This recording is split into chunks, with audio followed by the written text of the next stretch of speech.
নারী যখন কথা বলে তা যেন তার মনের দরজা খোলা রাখার এক উপায়। সে যত কথা বলবে ততই বুঝবেন সে চেষ্টা করছে সম্পর্কটা ধরে রাখতে।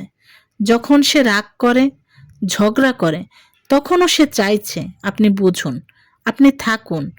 কিন্তু এক নারী যখন হঠাৎ করে একদম চুপ হয়ে যায়, তখন বুঝবেন ভেতর থেকে কোথাও একটা গভীর ধ্বংস নেমেছে। নারীরা সহজে চুপ হয় না, তারা চিৎকার করতে জানে, ভালোবাসতে জানে। কিন্তু যখন তারা বোঝে ভালোবাসা, কান্না, অভিযোগ সবই বৃথা, তখন তারা নীরব হয়।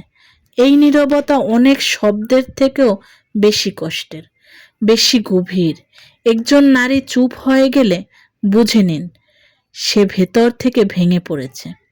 তার ভাঙা মন আর ফিরে আসতে চায় না সেই জায়গায় যেখান থেকে সে বারবার কষ্ট পেয়েছে।